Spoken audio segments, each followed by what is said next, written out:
Hello dear net students. Today here I will discuss about partial pressure of oxygen and CO2. तो हमारा जो basically focus होता है in case of respiration according to the NCERT that is CO2 and O2. तो basically बात करते हैं सबसे पहले एटमॉस्फेरिक पार्शियल प्रेशर. एटमॉस्फेयर में हमारा कितना पार्शियल प्रेशर होता है?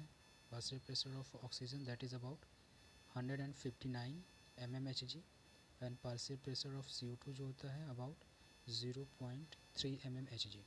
तो यहाँ पे ध्यान रखने वाली बात ये है कि ऑक्सीजन का जो पार्शियल प्रेशर होता है that is higher and CO2 का जो होता है 0.3 mmHg होता है. ठीक है, डोंट फॉरगेट दिस.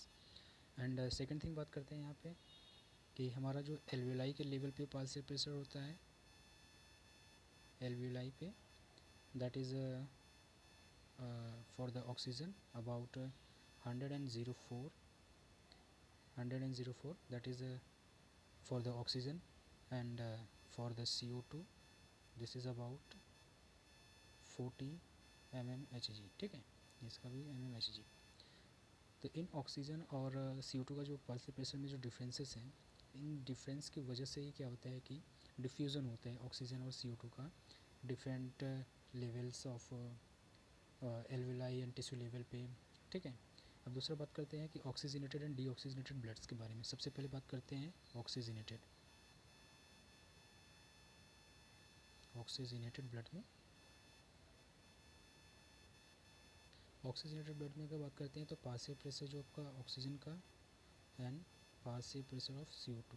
ठीक है, ऑक्सीजन का कितना होता है 95 mmHg एंड CO2 का कितना होता है 40 mmHg. तो हमने यहाँ पे एक चीज़ ये देखा कि CO2 का जो पार्शियल प्रेशर है वो क्या हो रहा है धीरे धीरे बढ़ रहा है. ठीक है, यानी कि एटमॉस्फेयर में कितना है 0.3 mmHg है, जबकि हमारे लंग्स के एल्विलाई में वो कितना था 40 था और ऑक्सीजनेटेड ब्लड में 40 है. ठीक है, यानी कि कहीं ना कहीं से ये CO2 का जो कंसनट्रेशन है वो बढ़ रहा है. वो कहाँ से बढ़ रहा है दैट इज़ फ्रॉम रेस्पिरेशन, या फिर कह सकते हैं कि जो हमारे जो मेटाबोलाइट्स हैं उनका जब ऑक्सीडेशन होता है तो वहाँ से CO2 प्रोड्यूस होता है. ठीक है, अब दूसरा बात करते हैं डीऑक्सीजनेटेड या फिर हम क्या हैं लेस ऑक्सीजनेटेड. ठीक है, डीऑक्सीजनेटेड का मतलब कम्प्लीटली ऑक्सीजन फ्री है, जबकि यहाँ पे कम्प्लीटली ऑक्सीजन फ्री नहीं होता है ब्लड. लेस ऑक्सीजनेटेड कह सकते हैं, बट बुक में दिया है तो डीऑक्सीजनेटेड ही बात करेंगे.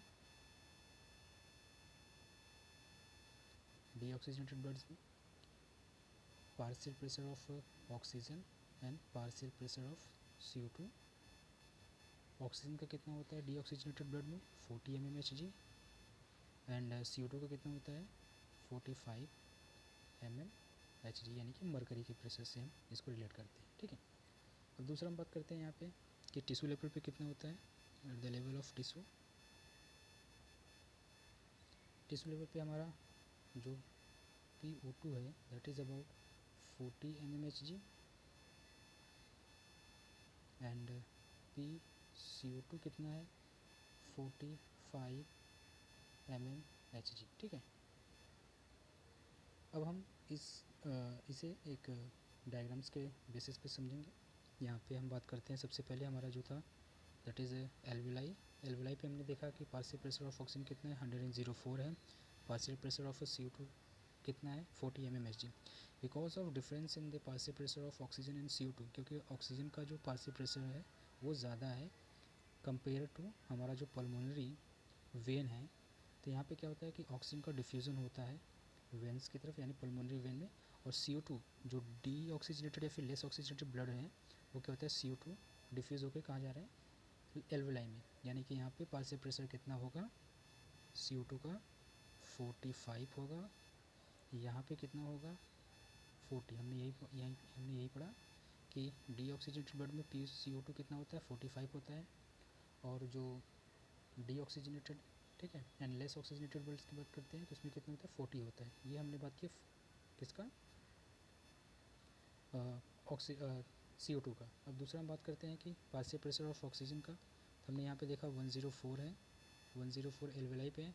तो यहाँ पे जो हमारा डीऑक्सीजनेटेड ब्लड है वहाँ पे कितना होगा 40 होगा, यहाँ पे कितना होगा पार्शियल प्रेशर 95 होगा ऑक्सीजन का. ठीक है, partial pressure of oxygen in case of pulmonary vein में कितना होगा 95, जबकि पल्मोनरी आर्टरी में कितना होता है 40, क्योंकि यहाँ पे ऑक्सीजन का पार्शियल प्रेशर 40 है। CO2 का कितना था, CO2 का हमने बताया था 45, CO2 का 45 था, इसलिए CO2 क्या हो रहा है, डिफ्यूज़ हो रहा है from pulmonary artery to alveoli, जबकि ऑक्सीजन क्या हो रहा है पल्मोनरी वेन में डिफ्यूज़ हो रहा है फ्रॉम एल्वेलाई। ठीक है, आगे बढ़ते हैं। इसी में आगे बढ़ते हैं तो हमने देखा कि ये आपका जो आर्टरी है, सिस्टमिक आर्टरी से बात करते हैं। यहाँ पे हमने देखा कि अब पार्शियल प्रेशर ऑफ जो ऑक्सीजन है वो 95 है और CO2 कितना है 40 mmHg है। क्योंकि डिफरेंस किसका ज़्यादा है, ऑक्सीजन का पार्शियल प्रेशर ज़्यादा है, तो क्या होगा, डिफ्यूज़ होगा कहाँ से, सिस्टमिक आर्टरी से टिश्यू में। ठीक है, सिस्टमिक आर्टरी टू टिश्यू।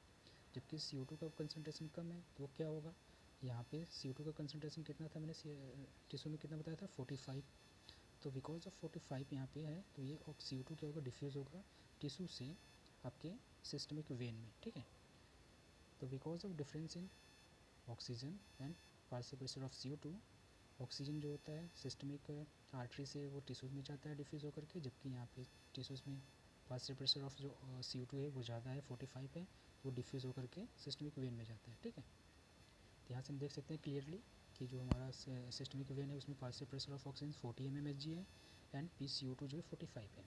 तो इसी चीज़ की हमने बात किया था यहाँ पे अलग अलग लेवल्स पे, एटमॉस्फेयर में, एल्वेलाई में, आर्टरीज में एंड वेन में, एंड डीऑक्सीजनेटेड या फिर लेस ऑक्सीजनेटेड ब्लड की बात करें, ऑक्सीजनेटेड या फिर हाइपर ऑक्सीजनेटेड ब्लड्स की बात करें। दूसरा हमने बात किया था टिश्यू लेवल पे, तो इन पार्शियल प्रेशर्स के डिफरेंस की वजह से ही क्या होता है, डिफ्यूज़न होता है, की वजह से ही क्या होता है, डिफ्यूज़न होता है। ठीक है, तो जब भी हम बात करते हैं कि diffusion of gases because of differences in their partial pressure. ठीक है, आई थिंक अब ये आपका क्लियर हो गया होगा question. So thank you for watching this video.